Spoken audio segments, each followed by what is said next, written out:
portem un vídeo sobre un tema que ens encanta. La nostra amistat és gairebé professional, treballem de ser amigos. Per tant, avui venim a parlar d'una versió d'aquesta amistat que és viatjar amb amigues. Com organitzem els nostres viatges i com ho pots fer tu amb el teu grup d'amics per fer un viatjàs i no acabar-vos estirant els cabells. Exacte. Comencem! Bàsicament us explicarem com els passos a seguir, més o menys, per organitzar aquest viatge. I al principi la idea era fer-ho com cronològicament, com els passos cronològics, però ja ens hem començat a discutir de no, jo crec que això és el segon pas, jo crec que aquest és el primer.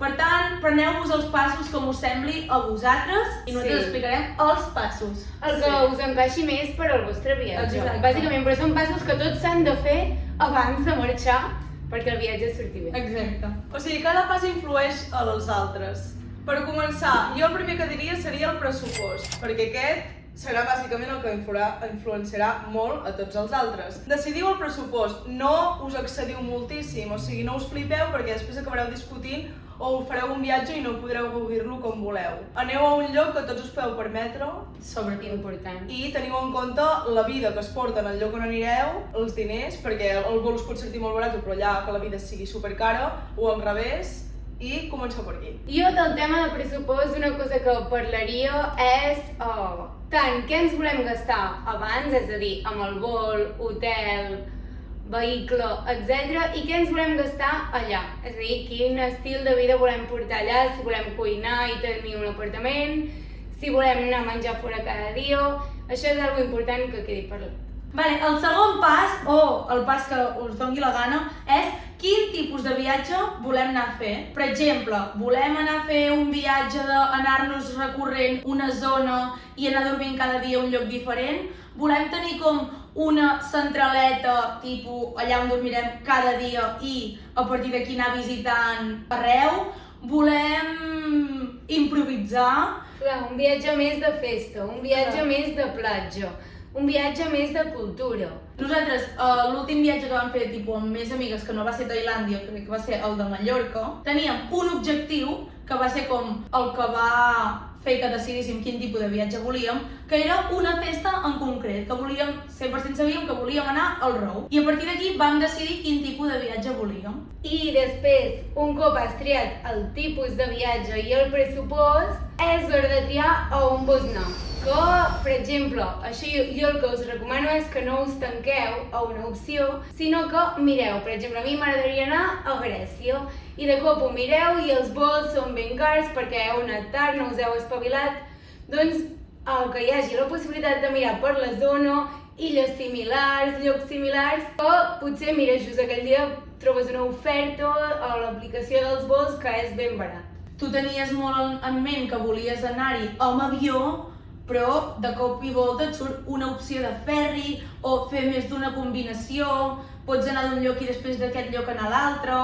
També el lloc on tu triïs, el viatge podrà ser molt diferent, no sigues el que hem dit abans, que encara que tu te'n vagis a Mykonos o a Grècia o el que heu dit, pots fer un viatge de motxilero sense gastar-te gaire, o també si tens molts de diners i vols, pots fer que t'ho facin tot. Si per exemple sou un tipus de persona amb el vostre grup d'amics que simplement voleu viatjar, us és bastant igual a on, jo us recomanaria massa els vols de Google, o sigui, al Google literalment poses vols, i et surt tot el planeta i el poses els dies que vols marxar i et van sortint els diners que costa cada lloc. No sabia aquesta eina, jo sempre faig servir l'Skyscanner, que té una opció de descobrir tot el món. Llavors tu poses allà i també entres i veus a quins països és més barat, que potser n'hi ha un que tu no tenies en ment, però dius ai, mira, la costa albanesa, que costa 30 euros anar allà, poder me surt a compte. Una altra cosa a fer prèvia al viatge és decidir a on dormiràs. Quan ja tens el destí del teu viatge, decideixes si tu vols un únic lloc on dormir, si vols que sigui un hotel, per tant que tinguis la possibilitat de tenir cuina, o si vols més d'un hotel i per tant en el teu viatge, com anar fent ruta, que això has de tenir en compte que hauràs d'anar fent la maleta cada dia. Això crec que em sembla un punt molt important i que pot influir molt en el vostre viatge. Perquè si esteu en un lloc concret i decidiu que per gastar menys us aneu a les afores però no teniu cotxe i heu de gastar en transport públic o amb taxis o amb el que sigui, us acabareu gastant molts més diners i perdreu molt de temps, que quan viatges el temps és molt important. Perquè si has de perdre 3 hores cada dia per anar al centre, no et surt a compte. Feu càlculs del que us costaria gastar-vos més diners però estar més ben comunicats, però no gastar en transport. La primera vegada que vam anar de viatge juntes com soles va ser a Menorca quan vam acabar el batxillerat. Va sortir com una opció d'una casa molt xula, molt a prop del mar, molt ben parida, però crec que només tenia com una opció de bus que et portava a Ciutadella. Sempre que volíem anar a qualsevol platja havíem d'anar a Ciutadella i un cop allà agafar un altre bus per anar a les platges. A nosaltres ens ha passat això sempre perquè som bastant rates i sempre preferim gastar-nos menys, però a Amsterdam fa 2 mesos també ens va passar. Sí, però això va ser... molt les afores. Però perquè no hi havia opcions. Sí, però eren més cares. És un pas molt important per fer abans d'anar de viatge. Amb les persones que tu escollis anar de viatge, que és molt important escollir bé, heu de fer una wishlist que cada persona aporti coses que a aquesta persona li agradaria fer durant el viatge. També, o sigui, jo vull visitar moltes coses, tal cosa, si vull anar a aquestes platges específiques, coses que cada persona digui, jo allò no m'ho vull perdre.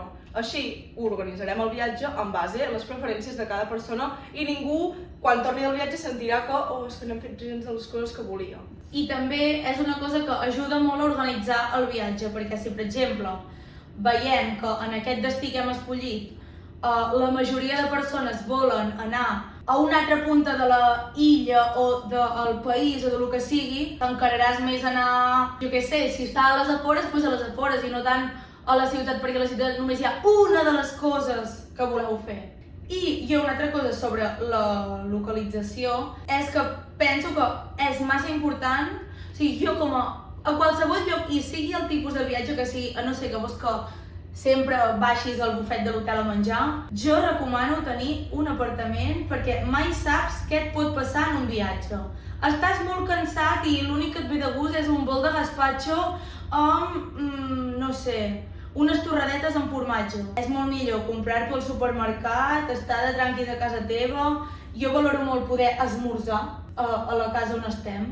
Jo valoro molt tenir com una cuineta. És que tot influeix amb el pressupost. Clar, però realment... Si t'ho pots permetre, doncs vale. No, però em refereixo, hi ha hotels que són com molt xulos i el que tenen és la típica cafetera allà en aquell moble, saps? Que potser un apartament és més cutre que aquest hotel o està un punt més allunyat, però tens una mica de serveis com a casa i jo ho valoro moltíssim. Sí, a nosaltres ens agrada més aquest rotllo.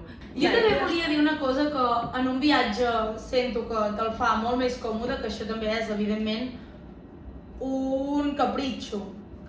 Però tenir un vehicle et salva tant amb hores com amb hores, bàsicament. Anava a dir amb diners, però potser no. Amb hores i tranquil·litat. No, i també poder-ho fer molt més tot. De fet, em sembla que molts cops et surt molt més a compte. I també això et permet poder buscar un apartament, casa, un punt més allunyat, potser més xulo, Sí, clar. que no et permetries perquè si no, jo què sé, no tens una parada d'autobusos a prop. És que a Amsterdam estàvem a mitja hora de la parada de tren, o sigui, mitja hora caminant. És que hasta per anar al súper vam haver d'agafar un taxi. Clar, i també has de mirar, és que, no sé, potser a un lloc els taxis són molt baratos, allà eren horribles. Ara bé, la part més important és que si no, de veritat, el que us dic que us arrencaríeu els cabells succeirà. O sigui, un viatge és un moment Pot acabar molt nerviós. malament. Pot acabar molt malament. Vale, sou amics, us estimeu, us enteneu, però quan hi ha problemes veus la verdadera naturalesa de les persones. Així que... Jo sempre he pensat que tu amb una persona, rotllo la teva parella, la coneixes molt quan vas de viatge i has de fer un viatge quan porteu bastant poc per veure si sou compatibles o no. Quatre Perquè o allà 5 coneixes. mesos és el moment. Si no proposa plans, li suda la polla, diu, no sé què, fora. Has d'encaixar Totalment. viatgerament. I què passa si les personalitats viatgeres no encaixen o no us acabeu de conèixer? Doncs us portem tips i consells de coses a parlar abans del viatge per no discutir-vos en va en el viatge. Puc fer un altre incís? Sí, endavant. Que hem dit molt viatjar, avió, tal, però un viatge també pot ser agafar el cotxe d'una i anar al nord de França, anar al nord de Catalunya per, jo què sé, llançar, o també podeu fer Clar, sí, anar amb les Terres de tren. l'Ebre. Em refereixo que Viatge, diem, escapada, uns dies Sí. fora de casa, amb un grup de persones. No estem dient que obligatòriament perquè viatgis hagis d'agafar un avió. Jo ara, avui al matí m'acabo de fer el bonus jove, aquest de tren, que hi ha com ple de descompte, 50% de mitja distància, sembla una publicitat. Clarament no ho és. Us ho estic dient perquè us ho agafeu, us ho mireu si tens entre 18 i 31 anys. I Tu pots has accedir. estudiat, és una publicitat. No és una no. publicitat. Va, comencem amb els consells per no discutir-se, que el primer és parlar del tema diners, parlar del tema pot comú o no, farem compra conjunta o no. Els diners és el que més problemes poden portar perquè tothom vol saber que els seus diners no es malgastaran i tothom vol sentir que els seus diners no estan pagant les coses als altres. Per tant, és important parlar les coses. I no donar res per fet. No. O sigui, no sobreentendre que tothom vol gestionar els diners de la manera que ho faries tu. Clar, per exemple, si tenim un apartament, vale, i hem d'anar a fer la compra, què fem? Una compra conjunta i tots ho dividim per igual? O tu, perquè justament el guacamole no t'agrada, no voldràs pagar el mateix? Això sembla una tonteria, però pot portar Pot portar està, problemes. sí. I fa part. És millor parlar-ho. Molt millor parlar-ho. També relacionat amb això és a on ens alimentarem. Què farem per esmorzar? Ho prepararem a casa i no ens gastarem gaires diners perquè farem de la compra? O voleu sortir cada dia esmorzant allò que sigui xulo, el mateix per dinar i per sopar? Perquè hi ha gent que poder en el seu cap no contempla haver-se de gastar cada dia diners. El que val en un restaurant, per exemple, de la platja, que pot valer fàcil 30 euros dinar. Mínim. És molt diferent anar a un tàper a la platja que anar a un restaurant a primera línia de mar.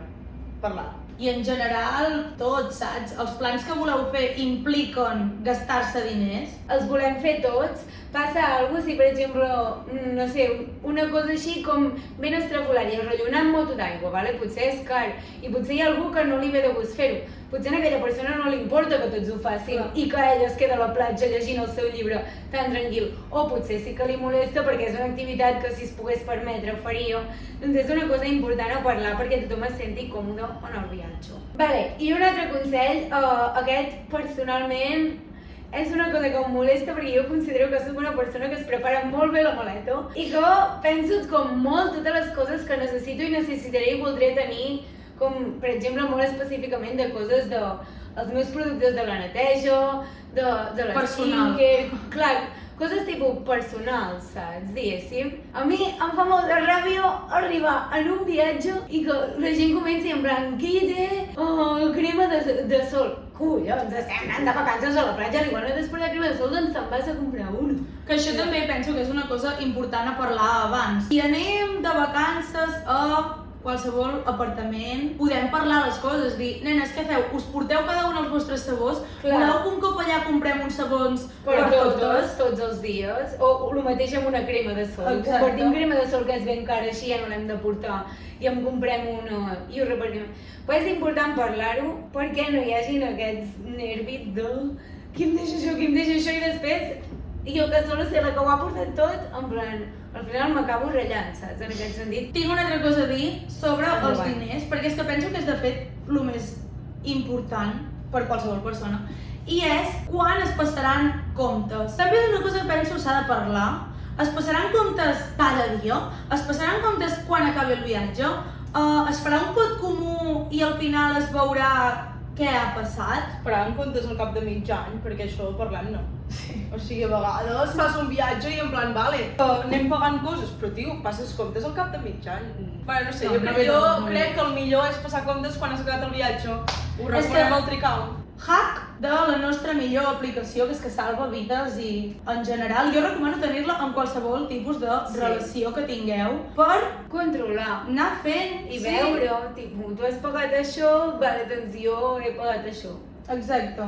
Vale, ara ja passem a donar tips i consells així finals de coses o hacks que coneixem nosaltres, tipus, a l'hora de viatjar. Jo vull començar amb un que és molt curiós. El vaig veure en un reel que, si voleu entendre bé el que us explicaré, busqueu el reel d'aquest senyor que es diu Ingeniero Viajero, és massa divertit, i és un senyor que fa com vídeos de viatges, vale? I em va sortir la seva tècnica per assentar-se gratis al costat de la seva parella. És a dir, jo ho vaig veure! poder trobar seient de costat sense haver de pagar. És una tècnica superboja i has de tenir temps i paciència. Era vale? molt raro, allò que És molt raro. Mira, l'explico. Tu imagina't que viatges amb una aerolínia, vale? I vols asseure't al costat de la teva parella. Doncs, en el moment que tu entres per triar el seient, que és quan estàs fent el check-in, el que has de fer és, amb l'internet, obrir tots els seients que estiguin ocupats, buscar a l'aerolínia i intentar reservar aquell seient sense acabar de pagar-lo. És a dir, tu intentes reservar tots els seients de finestra per ocupar virtualment els seients, perquè les aerolínies, quan algú està fent una reserva durant 15 minuts, guarden aquell seient. Tu ocupes virtualment tots els seients de finestra i després vas a agafar el teu seient. Llavors l'únic que t'apareixerà és el que no està reservat a la finestra al costat del teu acompanyant. No, jo un que no està com perfecte, però per una mica no passa res, que és típic que ara es posen molt serios amb lo de portar maletes. Doncs jo quan vaig estar viatjant per Brasil a vegades se'm complicava lo de guardar-ho tot a l'única maleta que portava. Llavors una bona tècnica és posar-te la maleta i posar-te una jaqueta i posar-te una motxilla d'esquena, jaqueta i l'altra motxilla per sobre per a l'hora d'entrar a l'avió. Doncs mira, així si has de posar un petit paquetet de més, no passa res i... O agafar bosses del aeroport, rotllo del duty free, i en aquella bossa hi pots posar el que vulguis. Igualment, jo penso que mai necessites tant com creus en un viatge. No. I anar tan carregat és una merda. Jo tinc un altre consell que és sobre la wishlist i les coses que es volen fer en el viatge, i és sigueu conscients que, a veure, potser això depèn també d'un altre dels passos de tipologia de viatge, però si és vacances, menys és més. Gaudeix del dia de platja, gaudeix del restaurant. Jo faria com 2 plans al dia, un pel matí, un per la tarda, però que aneu a la platja, queda't allà estès a la platja i tranquil·litza't i gaudeix de la platja, no vulguis com... Però depèn del mood que tinguis. Clar, jo com a vacances. Jo també vull donar un hack per a l'hora de fer la maleta, i la meva tècnica suprema és començar per entafunyar coses petites. Tota la roba la plego enrotllada com si fossin petits xurrets i començo amb tops, calcetes, mitjons, és a dir, pantalons curts, tot lo petit. Després gros, i és que arriba un moment que tens mitja maleta buida i ja només et falten un parell de jerseis que els pots portar per allà penjats. Jo no penso que siguis tan bona fent maletes, perquè penso que tens masses coses a la maleta. Clar, però perquè series més bona encara. Clar, perquè jo, com que sé que vull portar moltes coses, perquè les vull tenir si les necessito, per si un cas, i no m'importa portar coses de per si un cas, que no acabaré fent servir, que això potser és un problema, però no m'importa. He hagut de desenvolupar aquesta habilitat de ser molt bona fent la maleta i que m'hi càpiga tot encara que porti 1000 coses. També un altre consell que us volia dir és que el viatge és tot l'aventura, o sigui, comença inclús a la nit abans o al matí quan estàs anant a l'aeroport o a agafar el tren o allà on sigui. Aquí ja ha començat el viatge, que realment a vegades quan tens activitats així planejades, rotllo anar a tal lloc o fer tal, és com que poder t'esperes a gaudir que estàs allà, i no, realment un viatge és com per gaudir-lo, tipus tots els petits moments, el sortir a l'aeroport i veure, conèixer un lloc diferent, el despertar-te al matí en un llit on no és el teu i poder anar a buscar un esmorzar que és diferent al que tu faries, o les petites coses. El sobretaula després de dinar i de cop has trobat que si estava massa bé. Jo quan deia de no sé, com molt ambiciós i voler fer moltes coses, és perquè també puguis gaudir d'aquests moments que no estaven dins del teu cap. Com a viatge en grup, jo crec que hem dit moltes coses. Jo crec que ho hem dit bastant tot. I que això, evidentment, fem aquest vídeo ara perquè estiu, tal... Però això ho pots aplicar, òbviament, a qualsevol estació de l'any. Es pot fer el que us doni la gana. Exacte. Això simplement són uns tips per organitzar el viatge que tu vulguis segons les opcions que puguis permetre't. Exacte. I fins aquí el vídeo d'avui, esperem que us hagi agradat, poseu like si us ha agradat, comenteu què us ha semblat el vídeo, quins altres tipus de vídeos teniu ganes que fem, i envieu-li aquest vídeo a tota la gent que amb la qui voleu planejar un viatge per dir, va, és el moment, toca ja posar-nos a planejar aquest viatge que fa tant que hem de planejar. I fins aquí el vídeo d'avui! Adéu, Adéu, xutxet!